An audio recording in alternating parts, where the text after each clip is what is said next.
राज्य सरकारने अर्थसंकल्पात 16 वर्षांखालील मुलांना मोबाईल वापरण्यास बंदी घालण्याचा निर्णय घेतल्याचे स्वागतार्ह असल्याचे मत माजी महापौर विजय मोरे यांनी व्यक्त केले। शुक्रवारी बेळगावमध्ये पत्रकारांशी बोलताना ते म्हणाले की मोबाईलच्या अतिवापरामुळे मुले बिघडत आहेत।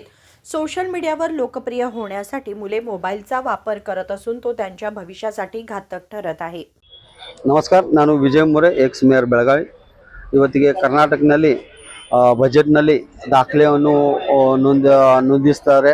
ಏನಂದ್ರೆ ಈ 16 ವರ್ಷದ ಕೆಳಗಿನ ಹುಡುಗರು ಮೀಡಿಯಾ ಮುಖಾಂತರ ಆಮೇಲೆ ಮೊಬೈಲ್ ಮುಖಾಂತರ ಏನು ಅಡಿಕ್ಟ್ ಆಗ್ತಾ ಇದ್ದಾರೆ, ಆ ಅಡಿಕ್ಟ್ ಆಗಬಾರ್ದು ಅಂತ ಹೇಳಿ ರಾಜ್ಯ ಸರ್ಕಾರವನ್ನು ಈ ಮಕ್ಕಳಿಗೆ ಒಂದು ಒಳ್ಳೆ ಮೆಸೇಜ್ ಅನ್ನು ಕೊಟ್ಟು ಅವ್ರು ಅದರಿಂದ ಹೊರಗೆ ಬಂದು ನಾವು ರಾಜ್ಯಕ್ಕಾಗಲಿ ದೇಶಕ್ಕಾಗಲಿ ಮತ್ತು ಮನಿ ಸಲುವಾಗಲಿ ಸಿಟಿ ಸಲುವಾಗಲಿ ಒಂದು ಒಳ್ಳೆ ಕೆಲಸವನ್ನು ಮಾಡಿ ಚಲೋ ಆಗ್ಬೇಕಂತೇಳಿ ರಾಜ್ಯ ಸರ್ಕಾರನು ಈ ನಿರ್ಣಯ ತಗೊಂಡಿದ್ದಾರೆ।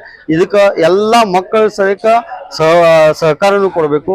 ಇದು ಸಣ್ಣ ಮಕ್ಕಳಿಗೆ ಒಂದು ಒಳ್ಳೆ ಆಗಬೇಕಂತೇಳಿ ಇದು निर्णय ಇದೆ। ಅದ್ರ ಸಲುವಾಗಿ ನಾನು ಮಾಜಿ ಮೇಯರ್ನಾಗಿ ಈ ದಾಖಲೆಗೆ हार्दिक अभिनंदन ಮಾಡ್ತೇನೆ। राज्य सरकारने घेतलेल्या या निर्णयाला सर्व विद्यार्थी तसेच पालकांनी सहकार्य करावे असे आवाहनही विजय मोरे यांनी केले।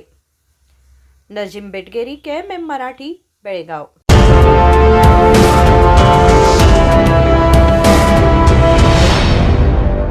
100 ವರ್ಷಗಳು 100 ದಿನಗಳು ಮೇಕಿಂಗ್ ಶುಲ್ಕದಲ್ಲಿ 100% ರಿಯಾಯಿತಿ। Bhima legacy fest 100 days offer. ಚಿನ್ನ, ಬೆಳ್ಳಿ ಮತ್ತು ವಜ್ರದ ಮೇಲಿನ ಮೇಕಿಂಗ್ ಶುಲ್ಕದಲ್ಲಿ 100% ವರೆಗೆ ರಿಯಾಯಿತಿ ಪಡೆಯಿರಿ ಮತ್ತು ಪ್ರತಿ 1 ಲಕ್ಷ ರೂಪಾಯಿ ಮೌಲ್ಯದ ವಜ್ರದ ಮೇಲೆ 24 ಕ್ಯಾರೆಟ್ ಚಿನ್ನದ ಬಾರ್ ಉಚಿತವಾಗಿ ಪಡೆಯಿರಿ। ಎಲ್ಲಾ ಭೀಮಾ ಮಳಿಗೆಗಳಲ್ಲಿ ಲಭ್ಯ। ಷರತ್ತುಗಳು ಅನ್ವಯ।